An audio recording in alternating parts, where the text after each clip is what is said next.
Assalamualaikum warahmatullahi wabarakatuh.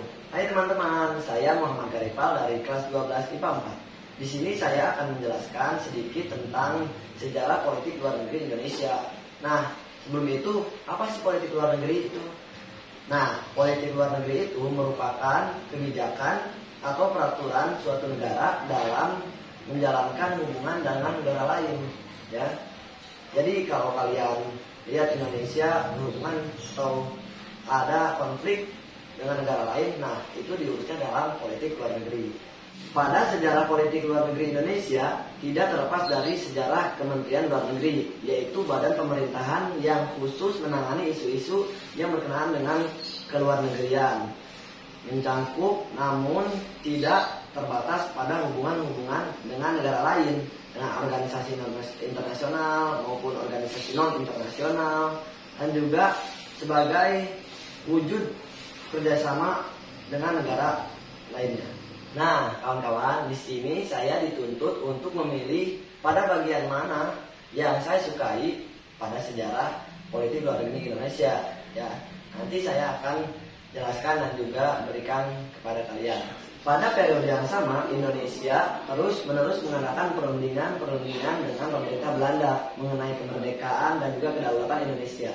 Di antara upaya-upaya tersebut terdapat persetujuan Linggarjati, perjanjian Renville pada tahun 1948, dan juga konferensi Meja Bundar pada tahun 1949 yang berakhir dengan penyerahan sekaligus pengakuan kedaulatan kemerdekaan Indonesia oleh Belanda pada 27 Desember 1949. Pada bagian sejarah politik luar negeri Indonesia yang paling saya sukai yaitu pada bagian KMB. Apa itu KMB? Konferensi Meja Bundar. Nah, di sini adalah sebuah pertemuan yang dilaksanakan di Den Haag, Belanda pada 23 Agustus sampai 2 November 1949 dengan antara perwakilan Republik Indonesia dan juga Belanda yang mewakili berbagai negara yang diciptakan Belanda di Kepulauan Indonesia. Sebelum konferensi Meja Bundar ini ada banyak yang tentang perjanjian-perjanjian yang telah tadi saya sebutkan, ya.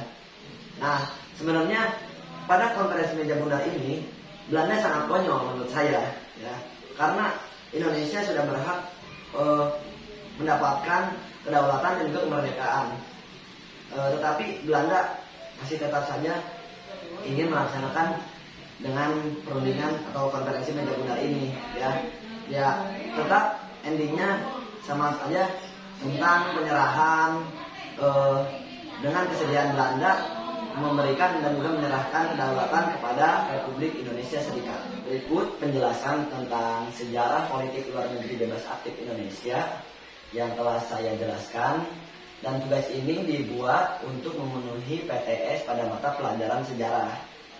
Mohon maaf bila ada kekurangan. Wabillahi taufiq wal hidayah. Wassalamualaikum warahmatullahi wabarakatuh.